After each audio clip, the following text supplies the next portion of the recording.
এবং তার চুলগুলি স্রোতে সোনালি সামুদ্রিক শৈবালের মতো প্রবাহিত হয়েছিল। মেরিনা প্রাণবন্ত প্রবাল এবং বায়োলুমিনেসেন্ট শৈবাল দিয়ে সজ্জিত একটি আরামদায়ক আন্ডারওয়াটার গ্রোটোতে বাস করত। তার সবচেয়ে ভালো বন্ধু ছিল ইকো নামে একটি কৌতুকপূর্ণ ডলফিন এবং শেলডন নামে একটি বুদ্ধিমান বুড়ো কচ্ছপ। একটি ডুবে যাওয়া জাহাজ অন্বেষণ করার সময় মেরিনা একটি ছোট বাক্স খুঁজে পান। ভিতরে তিনি একটি সূক্ষ্ম মুক্তচিত তাবিজ আবিষ্কার করেছিলেন, যা এটি একটি জাদুকরী শিল্পকর্ম যা একটি সত্যিকারের ইচ্ছা পূরণ করতে সক্ষম। মেরিনার হৃদয় উত্তেজনায় ছুটে গেল। তার সবচেয়ে বড় ইচ্ছা ছিল স্থলভাগে জীবন অনুভব করা, তার ত্বকে সূর্যের উষ্ণতা অনুভব করা এবং মানুষের মধ্যে হাঁটা, যা সে অনেক কিছু শুনেছিল। তিনি তাবিজটি আঁকড়ে ধরে ফিসফিস করে তার ইচ্ছা জানালেন। মেরিনা অনুভব করল তার লেজ পরিবর্তিত হচ্ছে। আলো ম্লান হয়ে গেলে তিনি নিচের দিকে তাকিয়ে দেখলেন যে তার মাছের লেজটি একজোড়া সুন্দর পায়ে পরিণত হয়েছে। আনন্দে অভিভূত মেরিনা পৃষ্ঠে সাঁতার কাটল এবং তাজা বাতাসে তার প্রথম শ্বাস নিল। জল থেকে বেরিয়ে আসার সাথে সাথে মেরিনা নিজেকে একটি বালুকাময় সৈকতে খুঁজে পেল। তার নতুন পায়ে অস্থির, কিন্তু শীঘ্রই তিনি হাঁটতে শিখেছিলেন। তার পায়ের আঙ্গুলের মধ্যে বালির অনুভূতি এবং তার ত্বকে সূর্যের উষ্ণতা তাকে আশ্চর্যের অনুভূতি দিয়ে পূর্ণ করে।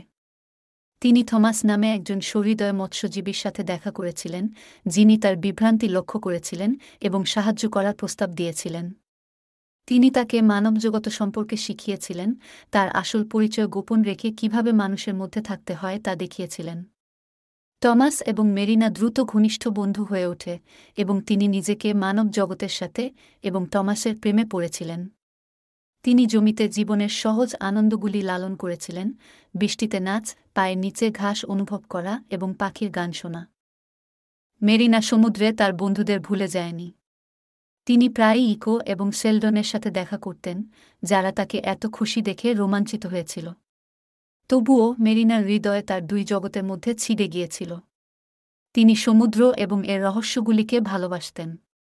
মেরিনা যখন টমাসের সাথে সূর্যাস্ত দেখেছিল, সে বুঝতে পেরেছিল যে তার আসল ইচ্ছা কেবল জমিতে বাস করা নয়।